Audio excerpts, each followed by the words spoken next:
Para hacer bien los reglajes en el circuito de Zandvoort para este Gran Premio de Países Bajos hay 5 claves, así que en este vídeo las vamos a ir repasando una a una para que veáis qué podemos ir modificando con los setups y adaptar aquí bien los coches, tanto para un buen rendimiento como para la comodidad del piloto, como para,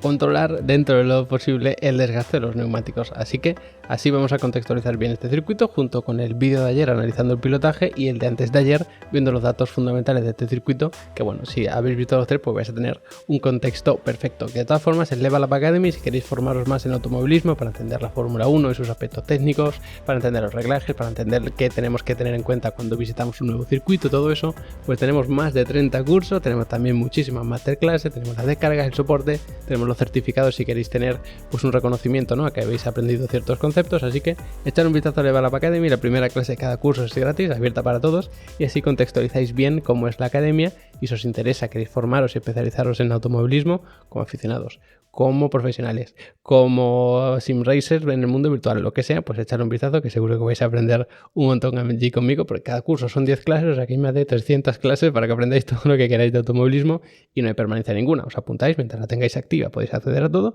y cuando ya no os interese pues os dais de baja y ya está, no hay ningún problema, ¿vale? Así que nada, vamos a pasar ya al propio vídeo de hoy, que toca hablar sobre los reglajes del circuito de Zandvoort, analizando cada una de esas claves. La primera de ellas es la alta densidad de curvas medias y rápidas, que además ya lo vimos cuando analizábamos los datos que caracterizaban este circuito. Esto pues va a tener una influencia directa en la carga aerodinámica, que lógicamente va a ser bastante alta, no es de las mayores del calendario, no es como la de Mónaco, no debería ser tampoco ni siquiera como la de Hungría, sí que bastante parecida, pero quizá con algunos matices, ¿no? Entonces, carga aerodinámica alta, no máxima, pero sí bastante alta por esta cantidad de curvas izquierda y derecha, porque eso va a favorecer enormemente que tengamos un coche sobre todo también bastante más reactivo, ¿no?, para cuando vayamos a meter el coche en la curva que nos responda a esas altas velocidades, porque ya sabéis que a alta velocidad es donde más se nota con diferencia la carga aerodinámica. El balance también tiene que estar incluso un poquito adelantado, punto número 1, porque estos coches siempre tienen mucho subviraje en entrada a curva porque tienen falta de agarre en ese tren delantero, y punto número 2, porque si tú quieres meter un volantazo y que el coche te responda y entre en curva, entonces necesitas agarre en esas ruedas delanteras, ¿no?, que son las que dirigen el coche hacia un lado hacia otro. Entonces, tener más carga en el alerón delantero respecto a circuitos incluso como el de Spa te va a ayudar bastante aquí en el circuito de Zandvoort. Luego también tenemos que tener en cuenta las suspensiones, que deben trabajar en conjunto con la aerodinámica, como es lógico, y esto se consigue teniendo un tren sobre todo delantero bastante estable, es decir, que no se balancee mucho. Tener un poquito de balanceo pues te puede venir bien, por ejemplo, para la curva número 11, que es un poco más cerrada, pero realmente como no tenemos muchas curvas de estas de muy baja velocidad a un lado hacia otro y demás, que ese pequeño balanceo sí que te puede ayudar, aquí lo que se tiende es a poner un tren delantero con respecto a las suspensiones bastante rígido, aunque no se balancee mucho ese tren delantero. Luego,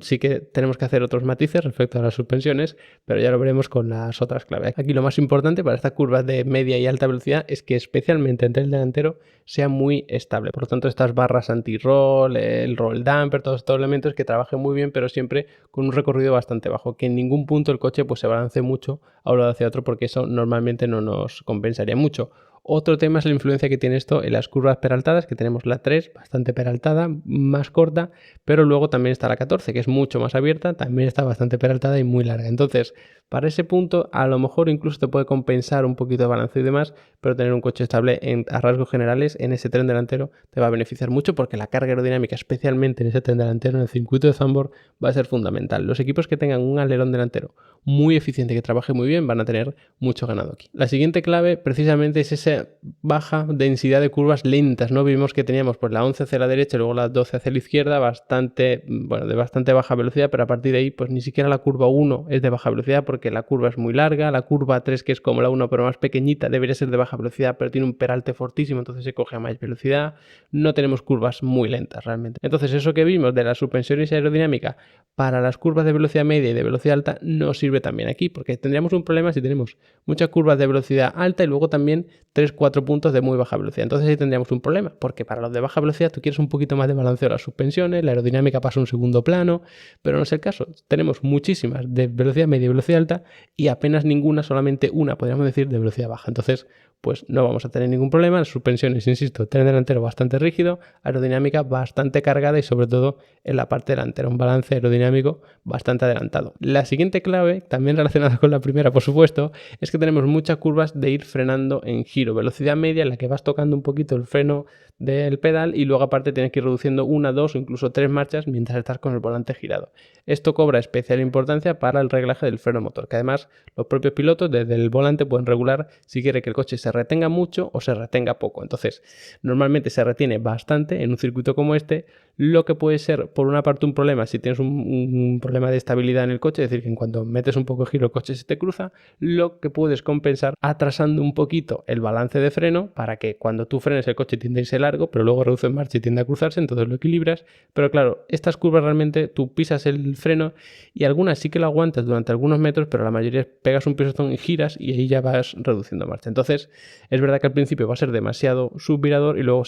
cuando vayas reduciendo marchas, demasiado sobrevirador. Entonces, el balance va a ser un poquito complicado de controlar. Lo que sí puedes hacer, por ejemplo, es bloquear el diferencial en entrada curva, porque aunque tú no estés frenando, si tú no estás acelerando, el diferencial está actuando en retención. Es decir, el diferencial, que es lo que reparte la rueda, el faro, rueda izquierda y rueda derecha, en el tren trasero, tú puedes decir que se bloquee mucho para que ambas ruedas vayan a la misma velocidad, con el mismo par, en entrada curva y luego que lo hagan de diferente manera en salida de curva. Pues tú lo puedes bloquear o desbloquear en entrada, porque si tú lo bloqueas el coche va a tender a irse hacia afuera. Pero claro, cuando tú reduces marcha lo que haces es controlarlo y lo vas metiendo en curva. Si tú hay curvas que tienes que reducir 2 veces marcha mientras estás dejando el coche por inercia, con un diferencial bloqueado el coche va a tender a irse hacia afuera, pero tú lo puedes controlar dando esos 2 golpes de leva, ¿no? Reduciendo marcha justo en el momento para que el coche vaya cogiendo la trazada que tú quieres. Eso puede ser una estrategia interesante de cara a los reglajes que va a depender de cada piloto, no del propio equipo, que también lógicamente.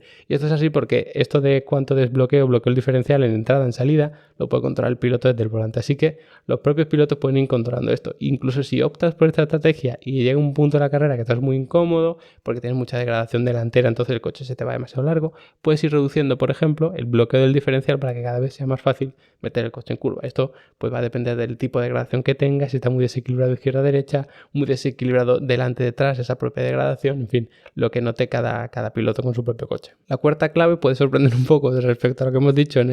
el resto del vídeo, porque son los puntos de baja o media velocidad antes de una recta importante. Aquí nos estamos refiriendo, por ejemplo, a la curva 13, nos referimos a la curva 1, nos referimos a la curva 3, que no son curvas de muy baja velocidad, más bien media, pero luego sí que tenemos un tramo importante de recta. Entonces, lo que tenemos que fomentar ahí es un buen empuje del coche, siempre y cuando tengamos la carga aerodinámica en el tren delantero suficiente como para que el coche no se nos vaya, no perdamos el control. Esto es muy interesante, porque lo digo siempre, si tienes una tracción trasera como son estos Fórmula 1 y no tienes agarre en el tren delantero, en cuanto das gas fuerte, el coche trompea, porque el tren trasero intenta avanzar, el tren delantero no tiene agarre, entonces el coche pues trompea. Así que algo que se puede intentar, si tienes esa estabilidad aquí, es dar un poquito más de empuje al coche porque vas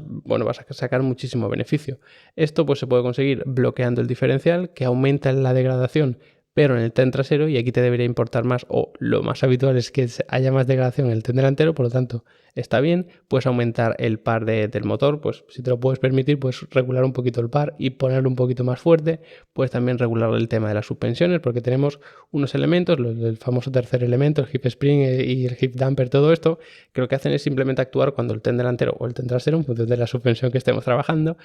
cómo se comporta a compresión y a expansión de ambas ruedas. No cuando se está balanceando hacia un lado hacia otro, que eso ya lo vimos, sino cuando ambas se comprimen, que es en salida de curva. Entonces ahí tú puedes jugar mucho y dices, pues mira, voy a tener una suspensión un poquito más blanda, de tal manera que se transfiere un poquito más de peso a la parte trasera, por lo tanto van a tener más agarre ese tren trasero y puedo empujar más fuerte. Pues también lo puedes hacer, a no ser que tengas ese problema de estabilidad, falta de agarre en el tren delantero, que entonces vas a tener un problema muy grave si pierde todavía más agarre el tren delantero. Pero bueno, es importante jugar con esto, quizás sobre todo bloqueando el diferencial. Por lo tanto, quizá el diferencial, como ya hemos visto tanto en entrada como en salida de curva, esté más bien bloqueado, a no ser que tengas que jugar mucho con la degradación, tengas un problema serio, pero claro, ya digo, la degradación normalmente afecta más en este circuito al tren delantero por esos tramos tan largos girando hacia un lado hacia otro. Entonces sí, pues tienes la degradación, por ejemplo, el estado del neumático a un 80% delante y a un 85% detrás, te da igual desgastar más. A lo mejor los neumáticos detrás, evidentemente cuanto mejor estén, pues mejor, ¿no? Pero lo que va a condicionar realmente que tú tengas que parar antes o después suele ser los neumáticos delanteros. Y esa es precisamente la quinta clave, un alto desgaste y muy desequilibrado. El tren delantero se desgasta más y además la rueda izquierda se desgasta mucho más que la delantera. Por lo tanto, especial atención a la delantera izquierda, a no ser que pues este año por lo que sea, por temperaturas, por balance de los coches, por lo que sea, tengamos algo diferente, pero esa rueda delantera izquierda suele ser la que marque cuándo hay que entrar a cambiar neumáticos y si se puede, pues a lo mejor alargar un poquito más un stint. También va a ser, por supuesto, clave cómo gestionan los neumáticos los pilotos en carrera, si apretan mucho, si son un poquito más cautos, todo eso pues va a influir mucho, así que eso va a ser importante. ¿Cómo conseguimos reducir esa degradación? Pues en primer lugar con más carga aerodinámica, ok, queríamos mucha carga aerodinámica, así que perfecto, pero por otra parte también se suele conseguir con unas suspensiones un poquito más blandas y aquí sobre todo en ese tren delantero no nos interesa, así que quizá busquemos otros métodos para evitar esa alta degradación, como puede ser por ejemplo no meter unos ángulos de alineación de las ruedas muy agresivos. Las ruedas pues están inclinadas así con la caída, es decir, la parte superior tiende a acercarse entre rueda izquierda y derecha y luego aparte suele estar el tren delantero un poquito abierto entre sí porque tenemos un eje delantero divergente. La parte delantera de las ruedas tiende a abrirse hacia afuera por tema de balance del coche y demás que ya explicamos aquí en otro vídeo. Entonces lo que puedes hacer para reducir la degradación en ese neumático delantero izquierdo es no poner tanta caída de tal forma que el desgaste se reparta en toda la superficie del neumático y además no poner mucha divergencia porque de esta manera, lógicamente si tú vas arrastrando la rueda así va a desgastar más que si vas rodando así recto hacia adelante. Entonces eso también se puede intentar y quizás sea una de las soluciones a tener en cuenta porque luego el diferencial no te va a afectar para el desgaste delantero, entonces tampoco puedes jugar mucho con eso. Fijaos en este gráfico que ya os enseñé el otro día cuando veíamos las características del circuito, que aquí teníamos las 4 ruedas pero en la superficie exterior del neumático. Aquí la superficie en la parte central y aquí la superficie por la parte interior.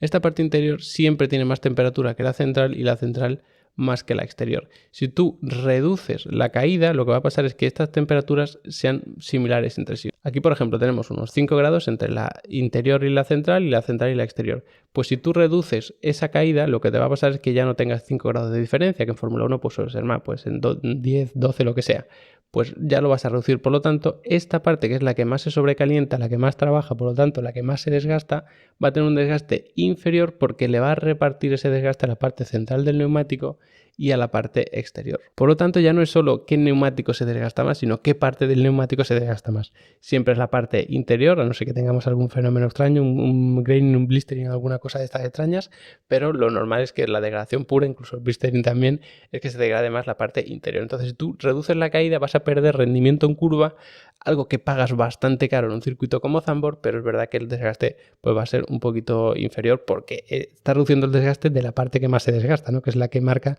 si tienes que cambiar neumáticos o no. Por lo tanto, primero lo que sería es poner mucha carga en el tren delantero para reducir el desgaste. Si aún tienes mucho, reduces la divergencia de la rueda, que aquí pues sí que te ayuda, pero no tanto. Y luego ya como última medida pues reduces esa caída de las ruedas porque aquí sí que le vas a sacar mucha ventaja. Por ejemplo, tener menos carga aerodinámica del tren delantero aquí no te beneficia. Tener una divergencia exagerada aquí tampoco te beneficia tanto. Sí que te beneficia, pero no es lo que marca que tú vayas a hacer buenos tiempos. La caída, sin embargo, degrada bastante, pero es que sí que le sacan mucha ventaja. Entonces sería de las últimas cosas que habría que tocar y esto, por supuesto, sí que no lo puede hacer el piloto desde el volante, sino que hay que partir desde el garaje ya con ese reglaje hecho. Así que nada, este es un poco el resumen de los reglajes para este circuito. Si queréis saber más sobre cómo funciona cada uno de estos sistemas, las alineaciones, el diferencial, cómo hacer los reglajes, cómo es la mecánica de un Fórmula 1, pues de todo eso hay varios cursos en Level Up Academy, o sea que tenéis contenido de sobra. Echad un vistazo que de verdad os va a gustar, que ahí pues hay una tarifa plana de aprendizaje en automovilismo para especializaros en motorsport, que sé que a veces puede ser bastante complicado. Así que nada, espero que os haya gustado el vídeo, especial agradecimiento por supuesto a los que ya están apuntados a Level Up Academy, pero también a los que os habéis quedado hasta el final y nos vemos después de la carrera haciendo un buen análisis.